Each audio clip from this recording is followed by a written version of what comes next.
this video, I had just got set up in my stand.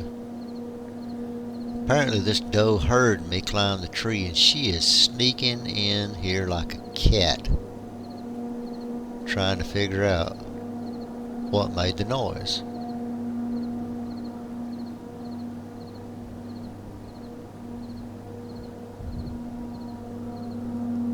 Looked up behind her and she's got a young buck in tow. He's not chasing her, it's early season, they're just walking together feeding.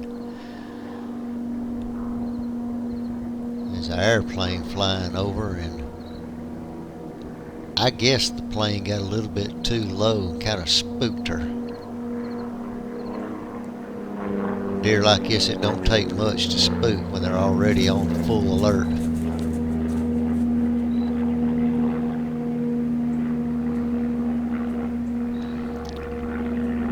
When I'm sitting in a little pinch point,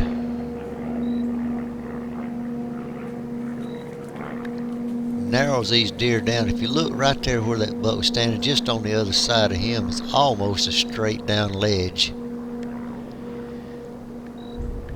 And the deer filter around that ledge. And behind me is an opening. So this little thick area that pinches down between an opening and a ledge basically funnels these deer through here. Now it's early in the morning, I got wind kind of coming up. That ledge is going to create a draft going straight up in the air. It never fails. Every time one of them deer snort, I get scared and jump. It'll get you every time.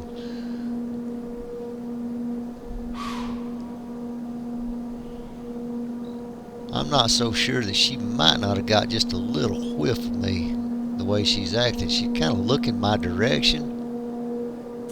I don't know what she thinks she sees. There's nothing behind me. Maybe she's looking out into the opening, trying to figure out what was making the noise, because I made a little bit of noise getting up in the tree. It broke a couple of branches. She's obviously looking very hard and very intent on trying to figure out what it was before she commits to going through this little pinch point. This is actually the first time I've ever hunted this pinch point, so unless someone else in the past has hunted here and spooked deer, I don't know why she's as nervous as what she is. I really don't think she's smelling me, as the air is lifting up right at this moment with the thermals. If you listen very closely, you'll hear my phone vibrate.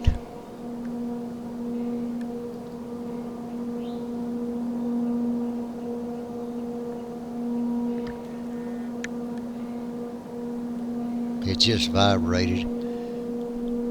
I don't know if she actually heard that or not, but my son's trying to text me, find out if I got in the tree stand all right.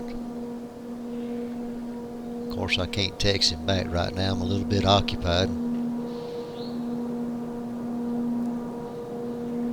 This buck's just gonna sit up there and mill around. This doe stood here so long, I've cut the camera off and turned it back on several times.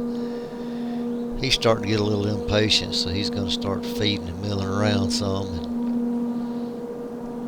I guess he's not quite as concerned about things going on in life as what she is. She's pretty much paranoid.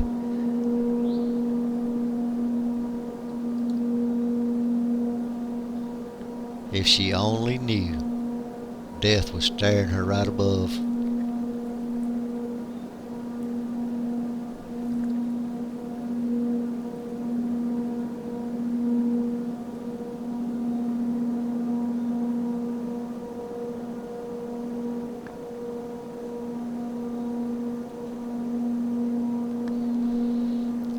These two deer hang out under my stand for a really long time.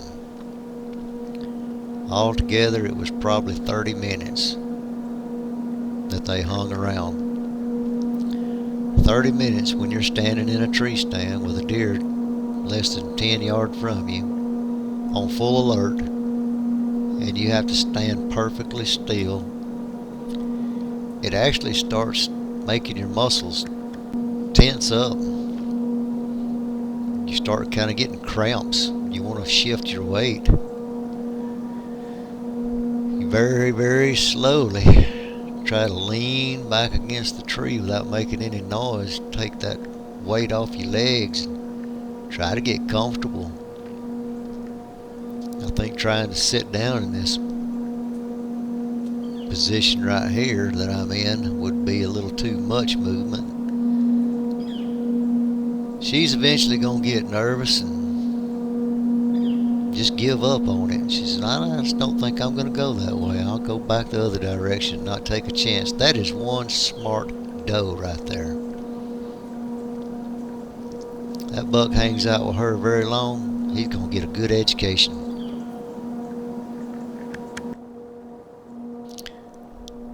Later on that morning, I had a little bit more buck activity. I don't think this is the same buck I saw earlier.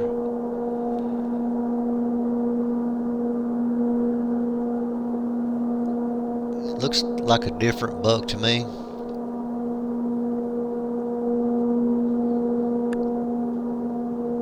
Zoom in on him, and he's definitely a different buck. He comes in, sniffs around a little bit. I know good and well the wind is in my favor, but there is some kind of swirl going on right here that I just can't put my finger on, because these deer act like they're getting a whiff of something. It could be my ground scent. You know, sometimes when you get up in the tree stand, you can drop your cotton or milkweed or whatever kind of wind indicator that you want to use, and it's showing a perfect wind. But what you don't realize sometimes is your ground scent is still down there at their level. You don't know what's going on with the wind down at ground level, and you're 20 foot up in a tree.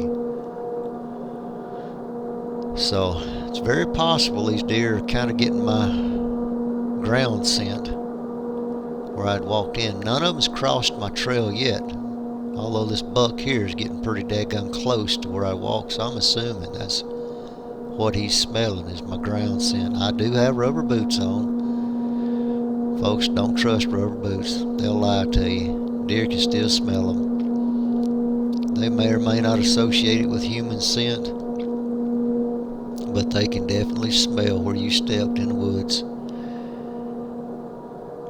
A lot of times I'll try to use a little bit of cover scent on my boot. Not much. Too much will spook them. 1 drop, 2 at the most if it's very cold weather, you know, or wet, damp conditions. Where it's raining really hard, I might use 2 drops. But this little buck, he stood there a long time. Finally, he went on and made his way, and then this good-looking up-and-comer came walking through. Probably a 2.5-year-old deer for Alabama. Maybe even older. Sometimes it's hard to tell how old they are. But it ended up being a pretty good morning.